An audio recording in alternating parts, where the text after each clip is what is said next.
said, empty your mind. Be formless, shapeless, like water. Now you put water into a cup, it becomes the cup. You put water into a bottle, it becomes the bottle. You put it in a teapot, it becomes the teapot. Be water, my friend. Ryan Holiday, welcome to the show. Thanks for having me. Thanks for making the time. And it's interesting times right now. And I wanted to start out with actually taking you back a couple of years before this all happened, maybe to your dorm room when you were 19, because I read an interview. I'm not sure if that's correct, but you were starting out in marketing and, doing lots of work for also different companies. But I read in this interview that you were already then getting in touch with Stoicism and taping your walls with excerpts from, I think, meditations from Marcus Aurelius. And maybe can you tell me the story, how you got in touch with Stoicism? Because what I want to also tell our readers is why you've written, I think it was 5 plus your journal, 6 books on Stoicism out of your 10 books that you have published. By the way, hats off to that productivity in your earlier. Thank you. But can you take me back to that moment when you got in touch with Stoicism? Yeah, I mean, I can even take you back here. This is the copy that I bought. Oh, wow. Okay. I bought it on Amazon. They didn't have Amazon Prime then, so I had to buy some other books to get free shipping. But yeah, I bought Meditations. I'd been recommended it by someone that I'd met at a conference, and I didn't really know what to expect. All I knew as far as Marcus Aurelius was concerned was that he was that old guy in the movie Gladiator. And so the name sort of resonated with me, but I really didn't know anything else. And I bought the book, and it just hit me. So, I mean, even I'll read you the first passage here. So he begins with a series of debts and lessons. So you sort of skip through that. The first thing he says is, when you wake in the morning, tell yourself the people I deal with today will be meddling, ungrateful, arrogant, dishonest, jealous, and surly. And they are like this because they can't tell good from evil. But I have seen the beauty of good and the ugliness of evil, and have recognized that the wrongdoer has a nature related to my own. And so none of them can hurt me, and no one can implicate me in ugliness. So I don't know. I think what struck me about it is, like, when you think of philosophy, you don't think of someone writing a note to themselves about the people that they're going to meet in the morning and how not to be frustrated or disappointed with them. I was taking philosophy classes at the time, and we weren't talking about anything like that. Just there's something so straightforward about it and accessible about it that I was just like, more of this. I want more of this. It just hit me. And this is the Gregory Hayes translation in English. I can't recommend a good German translation, but this translation is just so accessible that it was just exactly what I needed. It was the right book at the right time, in the right place in my life. And it just opened up this whole path that I continue to be on today. So fast forward a couple of years. So then you went into marketing. Mm-hmm. And you had this point. I'm interested in this point where you then decided to get out of marketing, because you've written this book, sort of this, I think, to deal with everything you've experienced there, which is, trust me, I'm lying, which I actually found a little... Yep. It's funny, that book translated in German has a very weird title. In German, Trust Me, I'm Lying, which is sort of intended to be kind of an expose of the media system. I was thinking about the media system then. It turns out that I was sort of capturing how the media system has continued to be. But the title of the book in German is Operation Shitstorm. In English. It's a very strangely titled and packaged book. I remember my grandmother is German, and I showed her that, and she said, "What is this? This is not German," because it's an English title. But I think so I read Marcus Aurelius, and it strikes me as being very accessible, very practical, very much what I wanted. But it's not as if one could then go get a job as a philosopher, right? That was, completely incomprehensible to me. So what I was interested in and what I was fascinated with was books. And I was fascinated with this sort of Web 2.0, which was what they were calling the internet then. And so I just went out and did things. I worked for different authors. I worked for different brands. I had this sort of whole marketing career, and it was very exciting and very stimulating and lucrative in other ways. But as time elapsed, it became clearer and clearer that this was, one, not remotely what I wanted to do with my life, and two, not a particularly philosophical life. And so as it became clear to me that what I wanted to do really was be a writer, I decided the first thing I had to do was write about these experiences, but the plan was always to transition towards then being able to write about philosophy. Okay, so there was not that one point where you said, okay, now I'm leaving marketing, like this one experience that kind of led you on a different path. There wasn't this moment where I said, I'm out, this is it, and then just blew up my life. It was much more of a creeping sense that I had to get out of this and that I wanted to do something different. And writing that book was me essentially leaving that life behind, because I was in some ways making myself unemployable, and sort of talking about things that I wasn't supposed to be talking about necessarily. I do remember there was this conference that I went to in New York City, and I remember the first time I went, I was probably 21, and I remember I was the only one not in a suit. It was this big advertising conference. I was the only one not in a suit. And then I went back the next year, and I was not in a suit. Everyone else was in a suit. I was not in a suit. And I remember I went back the third year as I was really starting to think seriously about being a writer. And I remember sitting in the room and looking and going, okay, now I'm 3 years older than I was the first time that I went to this conference. And I'm still not wearing a suit, but I'm not really a kid anymore. The first time I went, I was a kid. And then, the second time I'm a little bit older, the third time I'm a little bit older. It occurred to me that if I keep coming to this conference, eventually I will be in a suit, right? Like that, because I was sort of just a tourist in this world, like I was doing it, but I was really interested in other things, and it probably wasn't going to last. I was telling myself that I was different, that I wasn't really a part of this. I was just, this is a means to an end. This is an interesting thing that I was doing, but it wasn't sort of who I was. But you can only do that for so long before you become absorbed into whatever it is that you're doing. Marcus Aurelius actually talks about this in Meditations. He talks about being imperialized, meaning becoming emperor. So, he saw himself as a philosopher, then he becomes emperor, but the power could change you, could take over. And so I remember just thinking like, oh, I can't keep coming back to this without it changing me. And that sort of sped up my timeline a little bit for the decision to like, okay, you say that you're going to leave this to become a writer, but you can't keep putting it off. You have to do it at some point. And that was before the book, Trust Me, I'm Lying? Yes. Right. Trust Me, I'm Lying would have come out probably about a year after that last conference. Okay. And then Growth Hacker Marketing, which I told you before, was the first book that I read from you, and that became very popular in Berlin startup terms.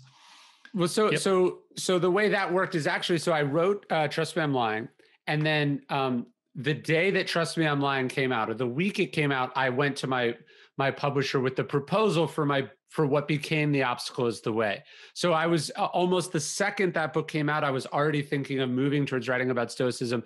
And then what happened is Growth Hacker Marketing sort of came out as this little experimental book between the two. But it's funny, like when because I'd been writing about philosophy on my website, I just didn't know I could really write a book about it. When Trust Me, I'm Lying came out, a lot of my readers were like, what is this? I thought you wrote about philosophy. This feels very different. And then Trust Me, I'm Lying came out and was successful. And then Growth Hacker Marketing came out and did well.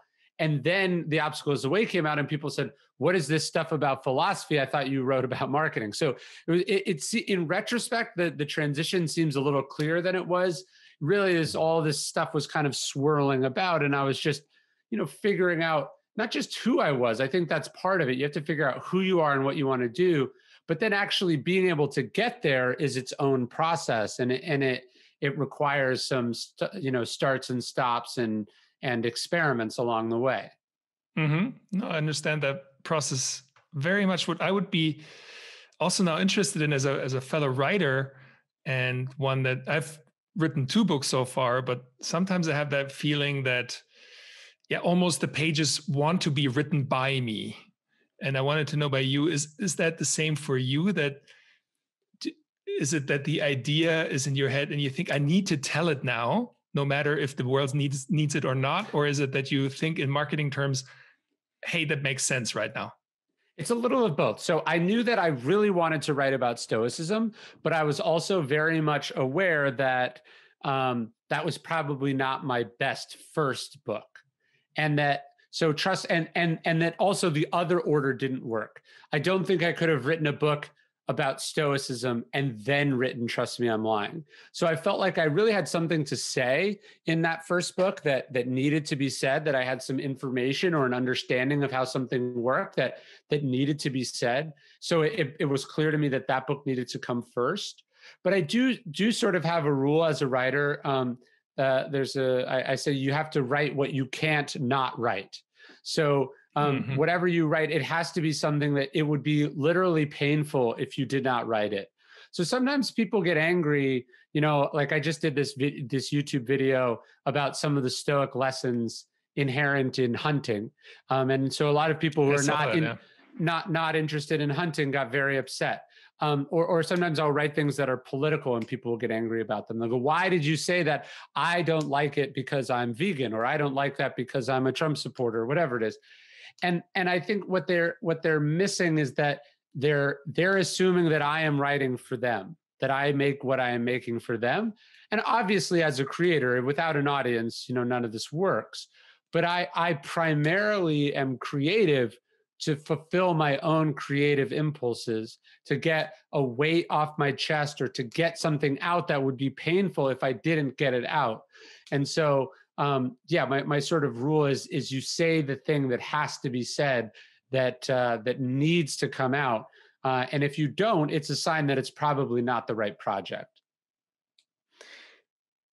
What you just said leads me to another question, because I actually also in preparation for this interview, I found an article from a couple of years back where you were being criticized by someone from Stoicon, I think it was. Okay. Said that it was a bit too mainstream and so on.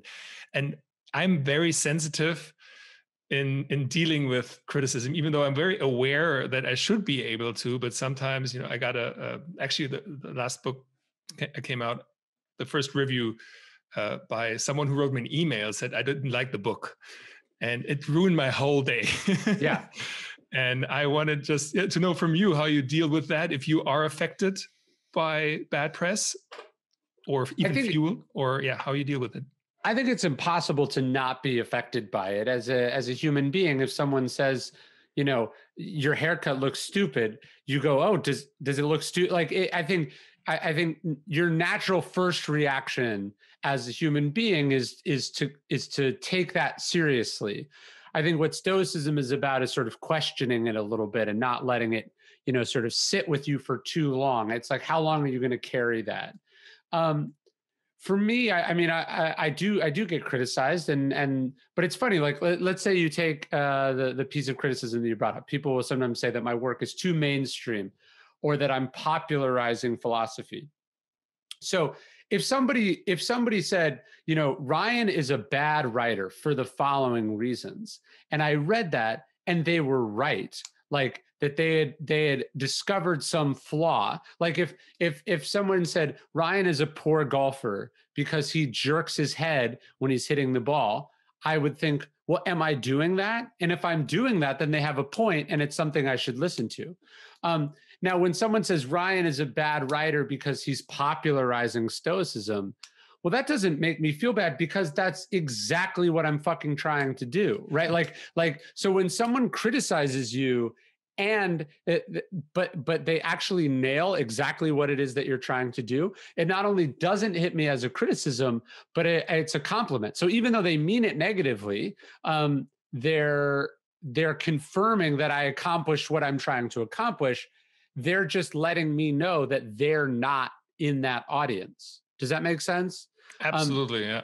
So you really have to take the criticism and think about not just the criticism, but also the feedback, the positive feedback, and go, is this what I was trying to accomplish? Yes or no? And most criticism becomes immediately irrelevant because most feedback, positive or negative, becomes irrelevant because you realize the person just isn't giving you information that's usable in any way. That's it. Actually brings me back to my basketball days, because there's always this one guy who has the weirdest shooting form, but he just hits the basket. So he's, you don't change that. So if the result is right, you can't give him as much feedback. If he doesn't hit with another form, it's not valuable to him.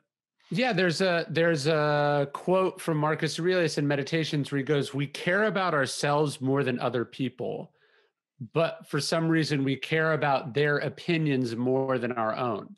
So it's like, I was trying to write a book a certain way, and then someone is telling me, "Oh, you should have done it this way."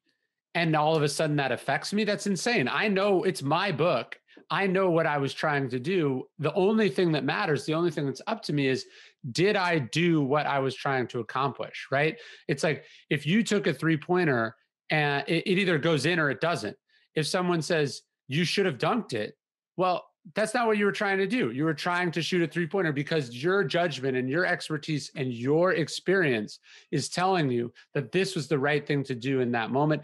And that's what you tried to do. So all the other alternatives are immediately irrelevant. And so that's just something you learn. And the more books I've done, the less. It's funny. I would say that, probably the negative criticism that I got on my first book, as I've written more and more, I've gotten more and more, as the Stoics would say, indifferent to any external related to it. So in the way that a negative comment hit me very hard on the first book, my last 2 books, Lies of the Stoics and Stillness is the Key, both debuted at #1 here in the US, which would have meant a lot to me, or much more to me, earlier on in the process. I don't want to say they meant nothing to me, but it was a pretty fleeting feeling, however positive it was. And I'd like to think that had they not done well, I would have also had the same reaction. Okay. You're trying to get to a place where it just is what it is, and anything outside your control is sort of beyond your care. It reminds me of a quote by Rudyard Kipling from a poem. If I think about that all the time, when if you meet with triumph and disaster and can treat those 2 imposters both the same. Yes. He also says in that poem, you'll have your words twisted and used to make a trap for fools. And that's something I think about too, because I'll watch people take something that I've said and manipulate it to mean something the opposite of what I've said, or as an example that I'm a shitty person or something. And you go, oh yeah, this is just a fact of life. This is what happens. The more successful you get, people twist things that you do. People have agenda. You have an agenda. You become a target for things that really have nothing to do with you. I think that poem is a great sort of encapsulation of Stoic wisdom. Yeah, and it's great and very enriching to talk to an author, a reader who's so well read. Thanks for sharing that. Now, shifting gears to Stoicism a little bit, because I think it's the same in the English language. In German, when you tell people the first time, oh, this is a Stoic person, or this is Stoic, that it means emotionless. It means someone who's like sort of focused on his own thing, not very empathetic, which is quite the opposite of, I think, you would describe Stoicism. And my question is, how would you put in modern terms a modern definition for Stoic or Stoicism? So one of the things that I think a number of the modern Stoic writers have pointed out is that there's a huge difference between lowercase Stoic and uppercase Stoic. So a lowercase Stoic is the word Stoic, has no emotions, stiff upper lip, sort of invulnerable to pain.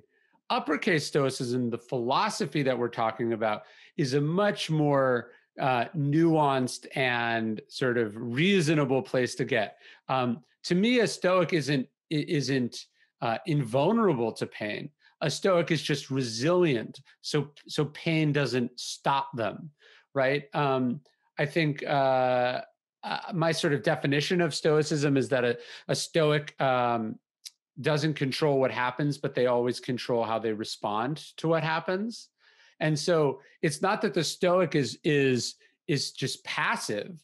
It's that the Stoic is flexible and resilient. So something happens, someone else might go, all is lost, I'm ruined. A Stoic, an uppercase Stoic instead says, oh, I can work with that. I'll figure this out, right?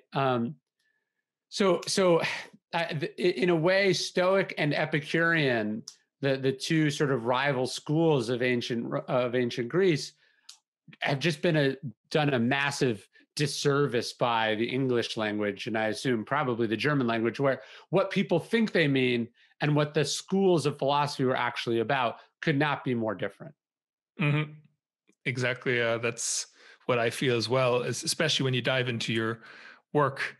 And because you just mentioned you can't control certain things, but you can control others, especially you, and things happen, and it's about how you deal with them. And that's very much part of it. And it seems like this philosophy is exactly what we as a global community need right now in this situation with the pandemic. And I read this part, it wasn't in an interview, but I think it's also from you, where I think Marcus Aurelius was ruling during a time of a pandemic.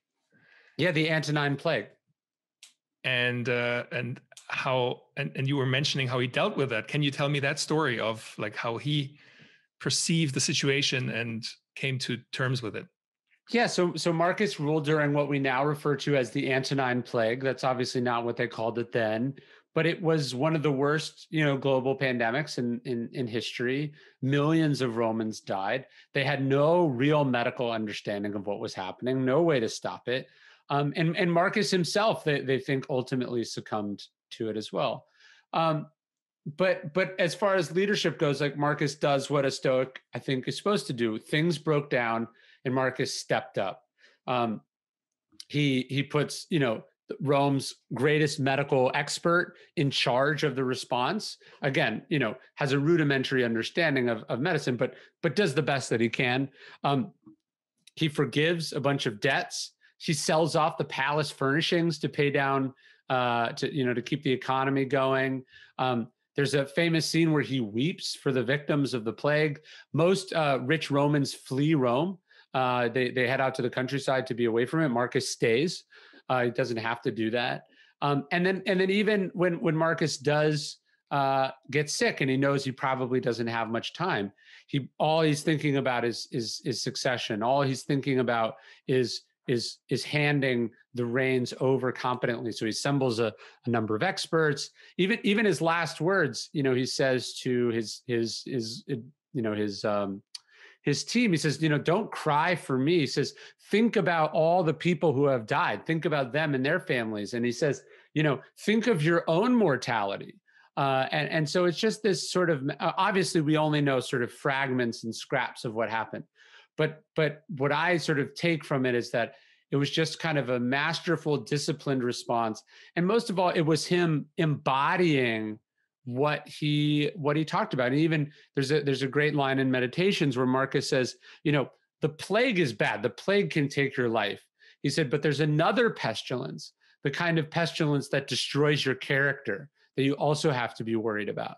And I think that's what we've seen, not just in the US, but also globally. I know Germany has a number of sort of anti-vaccines and anti-lockdown protesters. You see these people who, they might not have COVID, but they've been infected with some sort of other virus that's broken their brain and made them cruel and anti-science and anti-common good. And I mean, there was they set up Dodger Stadium in Los Angeles to do a mass vaccination. So they would try to have thousands and thousands of people come in as quickly as they can to deliver as many vaccines as possible. They had to shut it down earlier this week because anti-vaccine protesters were so disruptive and so aggressive outside the event that they made it impossible for the vaccine to be distributed. So imagine one being so stupid that you think vaccines are bad. That's like one level of infection. But then to be so opposed to vaccines for your own insane reasons that you get violent and you try to prevent other people from doing the correct public health response. So this, it just strikes me that 2,000 years have passed. But what Marcus Aurelius was talking about then holds true. And we don't know what the specifics of the pestilence he was talking about were. But I think what he's saying is that something like a pandemic can either bring out the best in someone or the absolute worst in someone. And that choice, is it going to bring out the best in us or the worst in us? That's what makes us who we are. Yeah. It's quite crazy. I'm actually thinking about what the proper response sometimes is, and maybe you can answer that as well, if a Stoic would then also feel the need, hey, I can do something, maybe, stand on the other side of the street and demonstrate against the demonstrators. Is that the right way, or is it more about keeping it to yourself? Yeah, I mean, there's this sort of stereotype again of the Stoics as being not politically active or being disengaged. And I think this is very much not correct. I mean, you think about Marcus Aurelius, he's the head of the known world. I mean, almost every single Stoic dating back to Zeno was engaged politically or engaged civically in some sort of serious capacity. So I don't know if the Stoic would get across the street and protest, because sort of exactly what we shouldn't be doing during a pandemic is getting together in large groups. But I think a Stoic would try to volunteer for the vaccine effort. A Stoic would try to make sure that their employees are able to work from home. A Stoic would make sure that they get vaccinated. So I think what a Stoic tries to do is go, am I going to be part of the solution here, or am I going to be part of the problem? And how am I going to make other people more able to be a part of the solution rather than be part of the problem? By the way, Ryan, today, I'm not sure if you know, but this is the German version of the Daily Stoic. Oh, yeah. Today is the recording date, February 2nd, and it's actually perfect for the current situation. It's about, I have it in German, I'm paraphrasing right now, but it's that you don't let yourself be a marionette. Not sure if that's the correct English word, of your current feeling, and that you should stop complain about your current fate and stop to fear the future, from Marcus Aurelius. Yeah, he's saying don't be jerked around like a puppet, basically. Don't.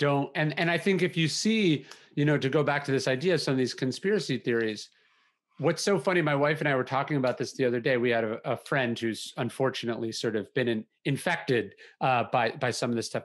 What was so interesting is to watch this person that we know just repeat stuff that they obviously just got from someone else. Like, it makes no sense, but it's also obviously not them, right? They're having some sort of emotional reaction to something. Instead of probing that emotion and getting to the bottom of it, it's usually fear. What they're doing is absorbing and then regurgitating a bunch of nonsense that they found on Facebook or, found on some blog somewhere. And that's really the same thing that's happened here in the U.S. with some of the disputes over the 2020 election. There's zero evidence whatsoever that there was anything fraudulent about the election. So what you're getting is just random people repeating nonsense that they got from someone else, that they got from someone else, that got from someone else. And so what they're not doing is they're not thinking for themselves really in any way. And they're almost medicating themselves with this nonsense. And so it's a scary situation. You realize, instead of dealing with their feelings, instead of questioning those assumptions or those fears, they're just soothing themselves with, conspiracy theories. How do you deal with that situation with your friend? Like, how do you approach the subject, or do you circumvent it? Do you? Yeah, there's different levels of it. So like, as an example, I have a group, I have like members from Daily Stoic. We have a thing called Daily Stoic Life. And we have like a discussion where we talk about Stoic ideas all the time. Whenever I see someone sort of repeating that stuff there, I just delete them. I just ban them immediately from the group. And frankly, this is what Facebook and Twitter and these social networks should have done much earlier, is that I almost feel like you have to treat them like an infected individual, which is like quarantine them from everyone else so they don't expose anyone. So on the one hand, like, I feel like life is too short to have total strangers bothering you on Twitter or Facebook or whatever. Like, I don't deal with trolls. I just make them go away. On the other hand, if it's someone I know or someone I care about, you try to talk to them, but you also have to draw sort of very clear lines and boundaries. There's an expression: you can't reason people out of something they didn't reason themselves into. So oftentimes we think, oh, if I just give this person the facts, I'll convince them. But the problem is facts were never the motivating factor to begin with. It was always, like in the 2020, the 2020 election, these people are just upset that they lost. And instead of dealing with the fact that they're upset that they lost and looking in the mirror and making changes, they're creating a fantasy world where that doesn't have to be true. This is what cognitive dissonance is. Instead of facing the uncomfortable reality, you create a fantasy where that's not true. I deal with that with my son. My son's 4. Sometimes he'll like do something, or he'll hit his brother or break something. And I'll go, what happened? And he'll say, nothing. I'll say, did you hit your brother? And he says, no. And I'll go, did you not hit your brother, or do you wish that you hadn't hit your brother? Right. And he's lying, but really he just wishes that the thing hadn't happened. And there's no way to undo something that's happened. And so a lot of times the cognitive dissonance is really just a way to try to deny that something that happened that you don't want to have happened really did happen. And so I do try to talk to people. At the same time, it's hard. I have a friend who became sort of an anti-mask person. He doesn't think that masks work. Now, on the one hand, anyone is free to believe whatever they want. But then when your beliefs go around and endanger other people, it's hard to keep that person in your life. So it's tricky. I think that the pandemic has tested all of us in a lot of ways, and tested a lot of our relationships too. Yeah. No, I was actually, because of masks. There are certain masks that don't really work, but I was just talking to the founder of the Forever Healthy Foundation in Germany, and these FFP2 masks, they actually do work. They're antiviral. Sure. So they should have actually had people wear them from the beginning. That was maybe a mistake, to not wear just a piece of cloth, because that's not antiviral. But still, it does. There's medical evidence that masks work, so there's no question. Yeah, of course. It's sorry, we went into this topic, but by the way, just one phrase. Maybe it's the same in English for your son's behavior, or in general. That in German we say people don't act rationally; they rationalize their actions, or their acting. Oh, that's great. Yeah, that's exactly right. We look for an excuse after the fact, as opposed to, thinking about it in advance, why we're doing what we're doing. That's it. I love that. Back to your books, because there's so much in there that's so useful right now, and I can only recommend everyone to check out the original. Of course, I always prefer the originals, but the German versions are really, really good, and so I can only recommend to get one of your books. And that's actually my next question. Like, if you really wanted to start with Stoicism, say, this Ryan Holiday guy, I really want to check his work out, and it's so interesting what he's saying. Which book should a person start with from you? I don't know. This is always a hard question for me to answer. I think, obviously the Daily Stoic is designed to be the sort of most accessible introduction to Stoicism. It's 1 page a day. And if people are even reluctant to buy a book, I do a free email every day version of it at dailystoic.com, and a podcast version of it as well, also called The Daily Stoic. I think I'd probably say either The Obstacle is the Way or The Daily Stoic are designed to be the two sort of most introductory of my books. But I try to, everything I do, I try to be accessible, and I try to make it be self-contained, because I realize people are very busy, and what they really want, and this is why they think philosophy is maybe not for them, what they really want are actionable lessons they can apply in their lives. So that's kind of the standard that I hold myself to as a writer, is like, can you actually use this day in and day out? And that's sort of the standard I try to hold myself to as a writer. Actually, one of your books that you haven't mentioned right now, but that really struck me as well, as The Ego is the Enemy. Ego is the enemy. In German, das Ego ist der Feind. And it really had me think about everything I do, because I noticed, especially as a former athlete, the ego kind of drove me to maybe even get my basketball scholarship, and had me compete. And I was not aware that maybe some of those forces were maybe from more external factors, which I wanted my ego to be stroked. And my question is, because I notice a lot of people are right now trying, especially in maybe in the sector of self-development, to almost dissolute the ego, and they go to extremes, maybe even to psychedelics, to really try to let go of everything. And my question to you is, like, how do you deal with your ego? Do you still have to work hard on it, or is it something that you have kind of accomplished to keep in check? Yeah, I tell a story in the book. A friend of mine is a martial artist, and he was saying that ego is a little bit like sweeping. So we're working on the ego is a bit like sweeping. So you sweep your house and it's clean, but that doesn't mean it's clean forever, right? The dust comes back. And so it's actually a constant process. We're sweeping our whole lives, right? It's almost as if, with little kids, it's like, I feel like the second I sweep the house, I have to start again because they've spilled something in the last 5 seconds. I think with ego is that ego is always there, and it's always manifesting itself differently depending on what's happening and depending on what we're doing. So ego is dangerous when you're starting out. Sure, we all know this. You can't learn that which you think you already know. No one wants to work with someone who's egotistical. You won't get your shot. You'll blow it. But let's say you keep your ego in check, and then you become successful. You become a best-selling author, or you're the #1 musician in the world, or you make it to the pros, or you get your basketball scholarship, right? Ego would prevent you from making the team. But once you've made the team, now you have a different form of ego, which is like, I made it. I'm good. Look at me.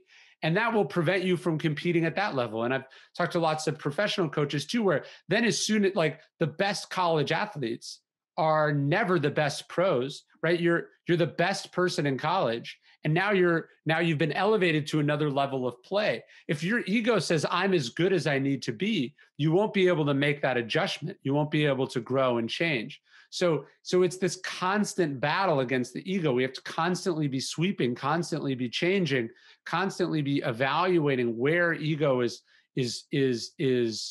peaking out. And so that's what the process is for me. I'm just always trying to think about the role that it's playing in my life and where it's manifesting itself. And I don't want to say kill it, because that sounds that sounds violent, but you're constantly trying to replace that ego with, I think, something different. Let's call it confidence or humility, or just something less toxic than ego. Mm-hmm. Yeah, that kind of, one of my idols in sports is, there's actually two. There's Dirk Nowitzki, obviously, the German wunderkind, and he's also in Germany until this day, a very humble person. And then there's also LeBron James, who was born in my year, who I admire, who does great work. And they're so different in terms of how it looks like. I say it looks like because I don't know any of them personally. That LeBron James seems to have a great ego and calls himself the king. And, he's always posting the crown, and he's talking about his tribe, and he's the leader of the tribe. And Dirk Nowitzki is kind of the opposite.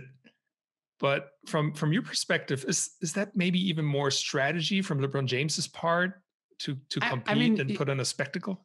when you look at LeBron, there's no way that if he actually was egotistical, he'd have continued to be able to compete and perform at the level that he's had. He's reinvented himself as a player several times. He's worked on different elements of his game. He's put on muscle. I mean, the league that LeBron James entered, when did he enter the NBA? Maybe like 2005, 2006, versus, or maybe even before earlier. 2003. So the game that or 2, 3 that was before the 3-point revolution, right? That was a much more that was a different game. He's reinvented himself multiple times. If I wanted to contrast an egotistical player with LeBron James, I mean, I'd point to someone like Kyrie Irving. LeBron James sure has an ego, and that ego hasn't always served him well. But when I look at Kyrie Irving, I see so much wasted potential in a way that where his ego is constantly getting his own way. I see that. No, I really admire the whole transformation. LeBron's incredible in every way, I think, from what he does. But sometimes that's exactly that dissonance that I see, where it's like, okay, he looks like he has this huge ego, but at the same time, he's doing all these things almost selflessly in some ways, and he's thinking about the big picture in a way. So I was interested in your point of view. No, I mean, I even think about that, like when LeBron went to LA, and then they recruited what's his name? Anthony Davis. Anthony Davis. But then they wanted to get Kawhi Leonard, right? Kawhi Leonard wanted to go to Los Angeles because that's where he's from. Kawhi Leonard wanted to win another championship, and yet he chose not to go to the Lakers. Not just the best franchise in Los Angeles, but the team with the best players, because he didn't want to have to share the ball, essentially, right? And so you watch how over and over again, ego prevents people from doing what they want to do. Even Kobe, and it's so sad to have lost him early, but how many more championships could Kobe and Shaq have been able to win together if ego hadn't gotten, in between the two of them? Do you know that if LeBron read your book, by the way? Because I know of many players. I know Chris Bosh, his former teammate from Miami. He's a big fan of yours, and he won a championship with him. I know that Eric Spoelstra had read it, and I know different players around them have. I've never heard from LeBron James. It would obviously be amazing if he had, but unfortunately, I have no confirmation. Okay, well, I think it's only a matter of time, so don't worry. In your personal life, is there still, in terms of the whole Stoic philosophy, something that you work on more than on other parts? Is there something left for you to explore in terms of your feelings? I mean, I don't know if there's something left for me to explore, and that like there's some new thing that I haven't gotten to, but I think what I do constantly work on is the same things that the Stoics have always worked on. Is, how do you keep your temper in check? How do you manage your ambition? Right. I think it's less like some new thing that I've never thought of, and more just like the same problems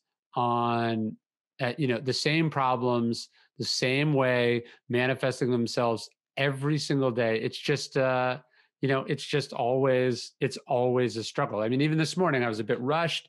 I was anxious about something, and it's like, I could feel myself.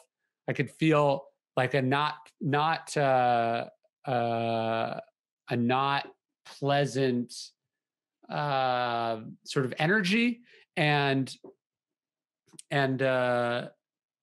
so for me, I couldn't just magically make it go away, but I could make decisions about not, either isolating myself a little bit or going and doing what I needed to do, getting it off my plate, so I didn't make that somebody else's problem. I see. Okay. Is there an aspect where you have encountered that Stoicism does not work that well in a modern world? That's a really good question. I don't know. I don't think there's any, I mean, look, there are obviously assumptions in Stoicism that, don't hold up.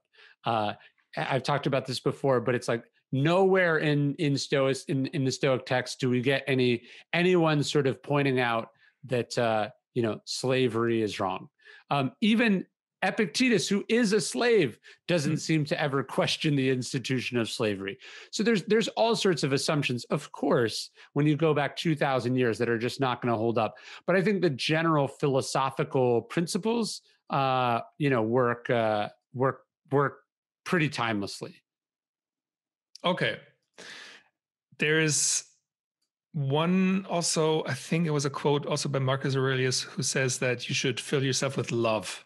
Yes. And the emotion, because that's exactly what we talked about before, that oftentimes Stoics are associated with a lack of emotion. However, he says you should, I think, kind of deal with these negative emotions and also on the positive side, like euphoria and sexual attraction, and replace them with gratitude and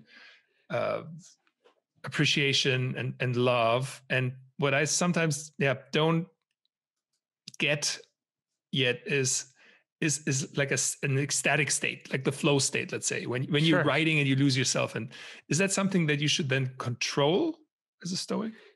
Yeah, Marcus says in the beginning of Meditations that he learns from one of his teachers, I think it's Sextus. He learns that he says to be free of passion, but full of love.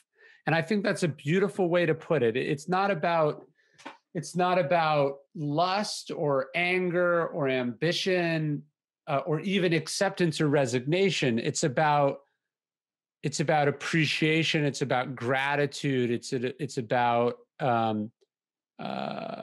it's about love towards your fellow human beings, towards the things that happen in life.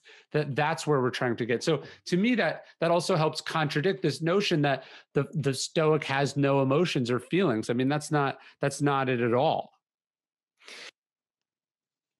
Sometimes though, I feel like also from my basketball days still, and that these states of euphoria or being in the zone, being in flow, being ecstatic can sometimes give you energy. And like, I have a hard time thinking about, I don't want to really control that. I know that there's also the downside, like these afterflow effects where you kind of get into the hole and you have to replenish your neurotransmitters and everything.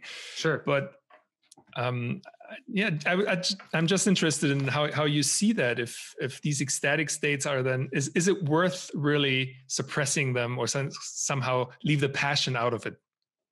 Well, I mean, look, Marcus clearly was a very talented writer, clearly a big reader. We understand he was a hunter. Seneca, clearly a brilliant writer and does these plays and writes these letters. He's one of the most famous writers of his time. There were Stoics who were boxers. There were Stoics who were artists. There were Stoics who were athletes. So I don't know. I don't, there's nothing really explicit in Stoicism about the flow state, but this is a relatively modern concept. I'm not sure how understood it was back then. I certainly don't see anything in Stoicism that contradicts the idea of like having some craft or profession that you master that you like to get lost inside of. I mean, certainly it's something that's very integral to my existence and my practice. So I think my book, Stillness is the Key, is in some ways sort of an homage to the importance of that state. So I don't know. I guess you have like this one, like different, I think that the flow state, it could be a bit different. Maybe there's a difference between, for example, having sex or, writing in flow and being still in a way, still in mind, clear in mind. I think these are very different kind of flow states. Yeah, sure. I mean, look, Marcus Aurelius had like 9 children, so it's hard to argue that he wasn't also interested in having sex. He wasn't sex. active. Yes. I don't know. It is true. If you're looking at a deficiency in Stoicism, there isn't enough talk about joy Marcus doesn't talk about playing with his kids, and maybe that's because he didn't do it, or maybe that's because he just never wrote about it. We don't know. The vast majority of writing from the Stoics was lost. We only have a handful of documents that survive to us. So I tend to give some latitude to what's not included, just based on the assumption that these were smart, reasonable, and accomplished people. I find it very unlikely that wasn't a part of their practice. Mm-hmm. Okay. Now, Ryan, when people now think, wow, this Stoic philosophy sounds right to me, and especially right now, I could use a little bit of that.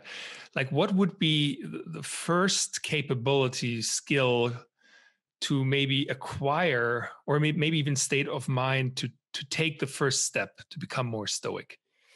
I mean, the ability to, so Epictetus says that the first thing is to understand there's things that are in your control and things that are outside your control. And this sort of key distinction to me is the beginning of Stoicism, that there's some stuff that's up to you and there's other stuff that's not up to you. And that distinction is really maybe the beginning of Stoicism. All right. Ryan, I have a couple more questions. All right. Before I let you go. Okay. For your readers. And by the way, here is also to everyone who wants to read something from Ryan. We obviously link to all his books below on the side of this podcast episode. And I will make sure, Ryan, we'll produce quite some content on Stoicism. Okay. and make sure more people reach you. Now, do you have a morning routine right now? I do, yes. What is it? So I wake up very early, usually around 6. Not very early, early for me. I wake up. I don't touch my phone for the first 1 hour that I'm awake. I take my 2 kids for a walk. We walk about 3 miles. Then I come home, I write in a journal, and then I go to my office and I write for about 2 to 3 hours. That's the routine 90% of the time. What do you believe to be true, even though you cannot prove it? That life has meaning. I mean, I think you can make a good argument for it. But I think this is the essential question of the human being. What is the meaning of life? Viktor Frankl would say life is asking us that question. And to me, that I believe that there is. By the way, that was actually one question I missed. I wanted to ask you if you think Viktor Frankl would have, I'm not sure if he ever did, but consider himself a Stoic. I don't know if he considered himself actively a Stoic, but I mean, you cannot miss the Stoic themes that run through his writing. And I'm actually going to try to, I'm interviewing someone who runs the Viktor Frankl Institute in Austria, and I'm going to have them on my podcast in the next couple of weeks. So I'm excited about that. All right. Yeah, exciting. Like we definitely link to that as well. And in your new book, Lives of Stoics, where you portray many different Stoics, but now if you could change shoes with one, excluding Marcus Aurelius and Seneca. Okay. Which one would you most likely to either change shoes with or meet? That's a good question. I mean, I find Cato to be endlessly fascinating. I'm not sure how fun it would be to be Cato. Maybe Thrasea or Musonius Rufus are 2 of the most interesting to me. Can you tell me really quickly why? Well, so Seneca famously sort of is inside Nero's court, and there's a lot of questions about how culpable he was for working for Nero. Thrasea, on the other side of the spectrum, is sort of the sworn enemy of Nero and plots to defeat him. And so I think there's something very heroic about Thrasea that I like. And then Musonius Rufus was widely believed to be the most articulate and the brilliant of the Stoics. He was considered the Roman Socrates, and then ultimately is Epictetus's philosophy teacher. So just lives a fascinating life. All right. And by the way, to all the ones who are really interested now why Ryan chose those guys, you can find the answers in this book, Lives of Stoics. At this point, Ryan, I'm so thankful to have had you on. There was such an interesting discussion about things about basketball. Who would have known before? But you're obviously a baller. I am a basketball fan. I grew up a Sacramento Kings fan, which hasn't been the most rewarding experience, but I think they're turning it around. As you know, I studied in Boston, so I'm a Boston fan. I have to admit that I like the Lakers, especially when Kobe was on. Of course. And how could you not, right? Well, as a Sacramento Kings fan, we obviously hated the Lakers because they sort of crushed us in a few pivotal moments. But yes, I mean, one of the greatest to ever play the game, of course. Yeah, and then Dirk, obviously. But sure. Anyways, thank you very much, sir. I have one last question for you. Okay. And this is, if you could plant one thought now in every listener's mind that will stick with them, what thought would that be? Let's just go with the 4 virtues of Stoicism: courage, justice, wisdom, and temperance. Those 4 words, what do those mean to you? How do you apply them in your life? To me, that's the main point of this philosophy. Ryan Holiday, thank you. Thanks, man. Appreciate it.